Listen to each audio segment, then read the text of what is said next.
Itulah mungkin ya kalau bicara cawe-cawenya Pak Jokowi itu lebih banyak cawe-cawe untuk kepentingan Cina kalau kita bicara sektor nikel. Cawe-cawenya itu lebih banyak untuk kepentingan oligarki kalau itu bicara tentang tambang batu bara atau semua, termasuk juga kalau kita bicara tentang undang-undang cipta kerja. Kita ingin segera ini berakhir, bukan itu, tapi Anda ini dirampok dan dimiskinkan gitu. Masa Anda diam saja? Inilah faktanya dan inilah yang dilakukan oleh Presiden Jokowi. Sementara dengan itu, dia mengatakan ingin dapat perpanjangan. Dia mau cawe-cawe dalam rangka untuk melindungi kepentingan bangsa dan negara. Bangsa dan negara mana? Di sektor nikel ini, yang paling banyak diuntungkan adalah konglomerat dan negara Cina.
Bang, ya, baik Bang Ubed, Pak Marwan, ini saya minta tolong Pak Marwan ini untuk menyimpulkan dari seluruh pembicara, bukan saja di sini dan bukan saja di Solo atau yang di Bandung, karena saya melihat semuanya sudah sama. Pengkhianatan itu salah satunya adalah pelanggaran konstitusi. Sedangkan semua hal saya tanyakan oleh Bang Badrun tadi itu semua sudah dipenuhi unsur itu gitu. Nah sekarang kalau tidak ada kemauan DPR seperti itu kan berarti alternatif kedua. Kalau di bahasa terakhir dari Bang Warun ini, kalau tidak mau mundur dimundurkan, ya dimundur paksa oleh rakyat. Itu seperti apa dan pasti akan terjadi karena kan apa ya sudah makin hari tadi saya katakan sudah hamil tua ini ya. Kalau tidak ada kesadaran terhadap seperti itu, tentu akan hancurlah negeri ini. Mungkin Pak Marwan, saya silakan. Enak kan moderator. Terima kasih, Om Lim. Assalamualaikum warahmatullahi wabarakatuh. Waalaikumsalam. Selamat sore dan salam sejahtera untuk kita semua. Alhamdulillah, sampai dengan Rahmat. Jadi kalau apa yang menjadi harapan atau himbauan ke depan kepada publik, ya mari kita lawan rezim ini gitu. Mari kita pahami masalah lalu ambil peran sesuai kemampuan masing-masing untuk berkontribusi ke tumbangnya rezim oligarkis ini. Mungkin itu jawabannya ya. Tapi saya sedikit memberikan semacam catatan lah ya, bicara soal tema webinar kita sore ini, yaitu Presiden Jokowi layak dimakzulkan. Jadi secara hukum memang sudah qualified ini Pak Jokowi ini untuk dimakzulkan secara hukum ya. Secara politik mungkin kita bisa bilang ini bisa menjadi utopia ya, sangat sulit untuk terlaksana. Tapi perlu, kalau bicara hukum itu ada kaitan dengan secara faktual di lapangan bagaimana kehidupan bernegara, berbangsa kita saat ini. Itu perlu dilihat gitu. Misalnya ya, kalau kita bicara tentang aset-aset negara yang dirampok, kemudian rakyat yang dimiskinkan, atau bangsa yang dipermalukan, atau demokrasi yang sudah dikerdilkan, itu menjadi masalah yang sangat besar. Itu fakta di lapangan.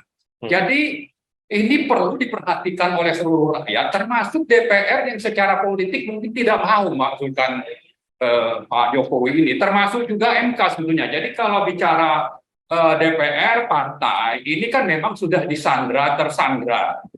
Sementara yang menyandra ini sudah tidak punya malu. Yang disandra pun tidak punya malu demi kekuasaan. Bisa mundur.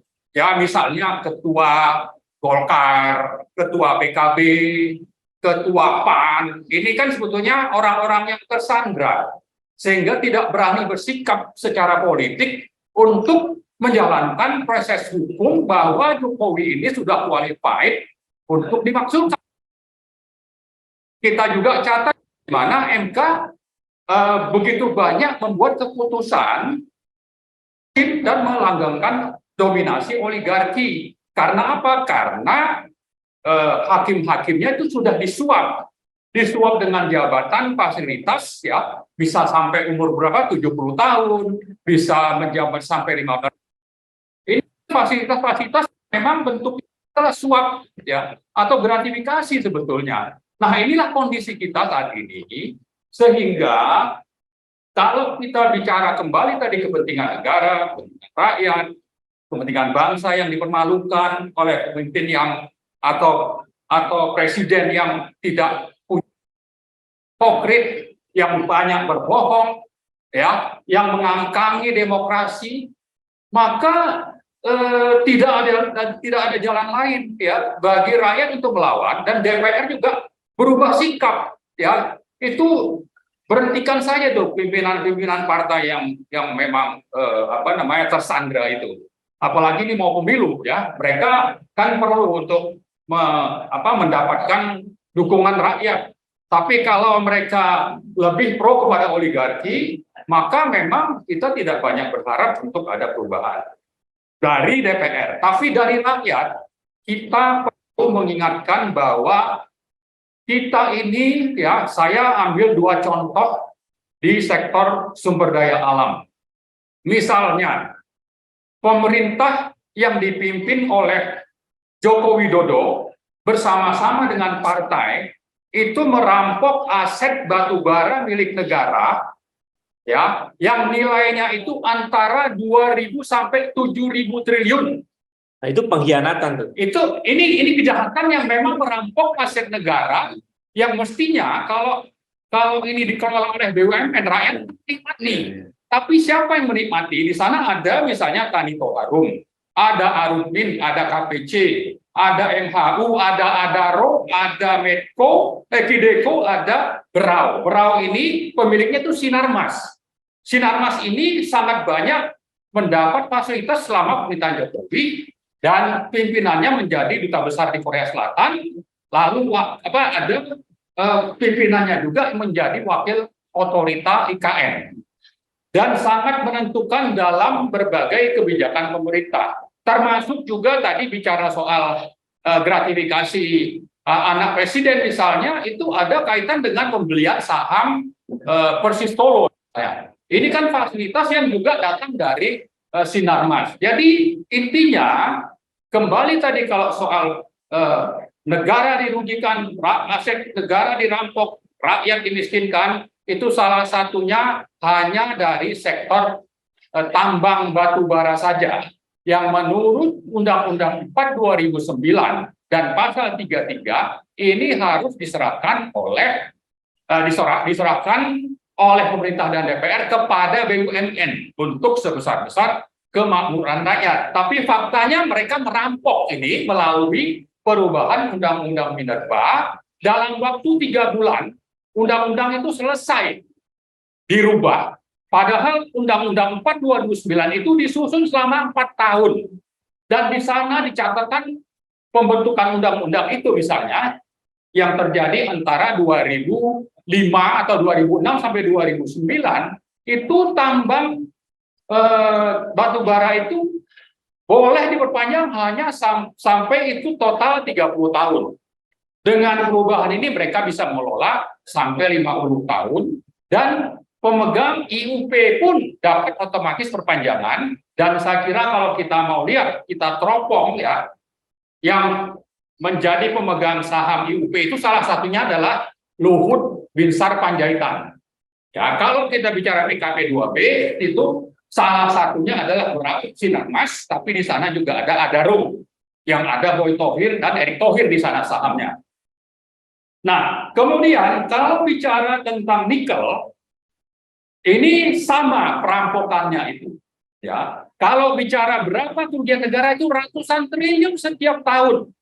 Melalui apa ini bisa terjadi? Misalnya tidak menyerahkan kepada BUMN, merampok tambang milik Antam di Konawe Utara. Ya, ini sudah pernah kita laporkan ke KPK tapi tidak ada follow up. Tapi kita punya fakta bukti bahwa ini dirampok oleh siapa? Harita. Harita ini sekarang sedang berkibar dan mendukung salah satu konglomerat yang mendukung Jokowi. Ya. Kemudian ada penambangan yang tidak mengikuti prinsip good mining practice, bahwa kalau tambang itu misalnya kalau ada sumber daya nikel yang punya kadar lebih tinggi di bawah, lalu yang kadar lebih rendah bagian atas dari permukaan bumi, ini mestinya dibangunlah smelter supaya kadar rendah juga bisa diproses.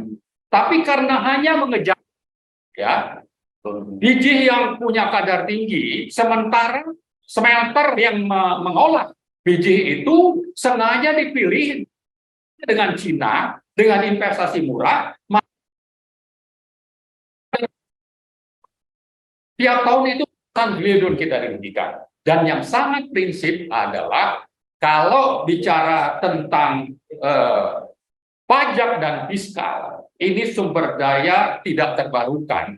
Ya, di mana-mana di seluruh dunia itu tidak ada insentif, tidak ada misalnya pembebasan pajak sekian puluh tahun, biaya masuk sekian persen atau nol ya, atau yang lain-lain, biaya ekspor dan sebagainya itu sengaja dihilangkan, dan ini juga merugikan negara triliun setiap tahun. Belum lagi kalau kita bicara TKA yang bisa mengambil jatah pekerja pribumi, belum lagi nanti gajinya, honornya itu tiap bulan bisa 3-4 dibanding tenaga kerja domestik. Nah, itulah saya kira lain di samping tadi batu bara, aset negara dirampok sampai 7.000 triliun.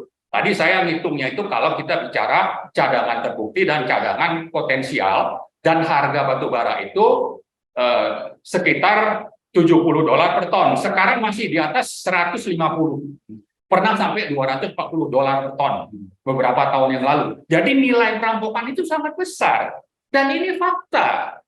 Fakta. Jadi saya kira rakyat harus paham gitu. Kita bukan bicara ini usil ya. Bahwa ini kita karena tidak setuju dengan pemerintah, kita ingin segera ini berakhir. Bukan itu. Tapi Anda ini dirampok dan dimiskinkan gitu. Masa Anda diam saja? Inilah faktanya dan inilah yang dilakukan oleh Presiden Jokowi. Sementara dengan itu, dia mengatakan ingin dapat perpanjangan. Dia mau cawe-cawe dalam rangka untuk melindungi kepentingan bangsa dan negara. Bangsa dan negara mana? Di sektor nikel ini, yang paling banyak diuntungkan adalah konglomerat dan negara Cina. Itulah mungkin ya kalau bicara cawe-cawenya Pak Jokowi itu lebih banyak cawe-cawe untuk kepentingan Cina kalau kita bicara sektor nikel. Cawe-cawenya itu lebih banyak untuk kepentingan oligarki kalau itu bicara tentang tambang batu bara atau semua, termasuk juga kalau kita bicara tentang undang-undang cipta kerja. Jadi intinya sebetulnya kita lupakanlah itu soal kualifikasi secara politik mungkin susah, meskipun secara hukum qualified untuk dimaksudkan.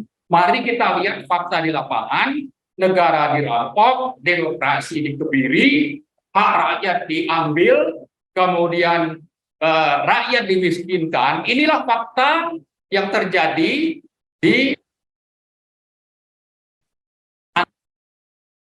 konkretnya Presiden Jokowi mengklaim berbagai keberhasilan, termasuk katanya bisa bangun jalan sekian ribu kilometer, padahal kita bukan bicara soal bahwa ini harus sekian panjang, tapi bagaimana itu dibangun bebas dari korupsi. Ternyata itu terlalu banyak makar dan hanya banyak syarat dengan pencitraan. Yang penting ada proyek, lalu di sana ada rente yang dikumpulkan dari kegiatan yang diklaim sebagai membangun sekian ribu kilometer jalan itu. Saya kira mungkin itu, Pak Om Bim, yang kita perlu sampaikan ke publik. Ya, kita siap untuk bertanggung jawab dan kita sebetulnya sangat berharap DPR itu mau mendengar, ya. Khusus soal nikel, sebetulnya secara resmi kita menyampaikan surat kepada 3 komisi yang terkait di DPR. Antara itu komisi yang kaitannya dengan tenaga kerja, komisi yang kaitannya dengan BUMN, dan komisi yang kaitannya dengan SDM, yaitu komisi 7. Kita sampaikan secara resmi.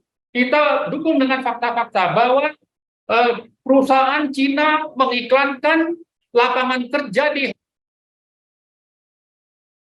ini, itu waktu itu tidak boleh. Lalu tidak boleh juga ada pemasukan PKA karena COVID.